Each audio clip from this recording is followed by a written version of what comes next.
আসসালামু আলাইকুম রহমতুল্লাহ। বিশ্বের যখন সকলের টলমল অবস্থা,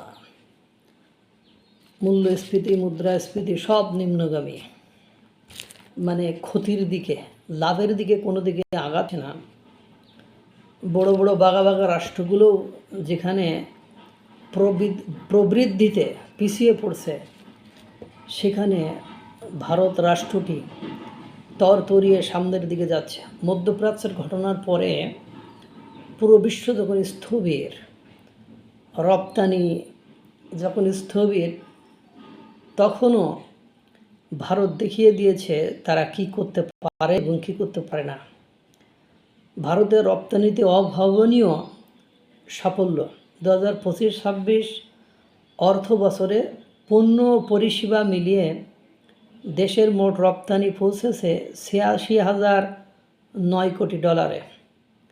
আগের বছরের তুলনায় প্রায় 4.22% বৃদ্ধি পেয়েছে। এই সাফল্য আরও তাৎপর্যপূর্ণ বলে মনে করেছে বিশেষজ্ঞরা। ভারতের রপ্তানি এই প্রথম এত বড় অঙ্ক স্পর্শ করল। আগের তুলনায় বেশ বেশি। সেটি খুব বেশি না হলেও বর্তমান প্রেক্ষাপটে তা যথেষ্ট গুরুত্বপূর্ণ। বিশেষ করে মার্চ মাসে রপ্তানির গতি চোখে পড়ার মতো। মার্চ মাসে পণ্য রপ্তানি 6.3% বেড়ে দাঁড়ায় 3,892 কোটি ডলারে। একই সময়ে আমদানি কমেছে প্রায় 6%। এর ফলে বাণিজ্য ঘাটতিও কমে এসেছে, যা অর্থনীতির পক্ষে ইতিবাচক ইঙ্গিত বহন করে। এই প্রবণতা দেখাচ্ছে যে ভারত ধীরে ধীরে নিজের রপ্তানি সক্ষমতাকে আরও সুসংহত করতে পারছে। রপ্তানির এই বৃদ্ধির পেছনে একাধিক খাত গুরুত্বপূর্ণ ভূমিকা নিচ্ছে। পেট্রোলিয়াম পণ্য, ইঞ্জিনিয়ারিং সামগ্রী, কয়লা ও অন্যান্য খনিজ প্রক্রিয়াজাতকরণ, খনিজ শস্য, হস্তশিল্প, এরকম গুরুত্বপূর্ণ বিষয়গুলো খুবই তাৎপর্যপূর্ণ ভূমিকা পালন করছে। এসব ক্ষেত্র ভারতের রপ্তানি শক্তির মূল স্তম্ভ হিসেবে উঠে আসছে। ইঞ্জিনিয়ারিং পণ্য, পেট্রোলিয়াম খাতের ধারাবাহিক পারফরমেন্স দেশের বৈদেশিক বাণিজ্যকে শক্তিশালী করেছে। এখন দেখেন এই যে অবস্থা, যেখানে মধ্যপ্রাচ্যের এই সংঘাতের কারণে অধিকাংশ রাষ্ট্রগুলো ক্রুড অয়েল সংকটে পড়েছে। বাংলাদেশের কথাই ধরেন, ক্রুড অয়েল সংকটে তাদের একমাত্র তেল পরিশোধনাগারও বন্ধ হয়ে গেছে। পাকিস্তানের তেলের মূল্য বেড়ে গিয়েছে। লক্ষ লক্ষ মানুষ জ্বালানি সংকটের কারণে রাস্তায় নেমে পড়েছে পাকিস্তানে। চীন কাউকে কোনো কিছু তেল সংক্রান্ত কোনো হেল্প কাউকে করছে না।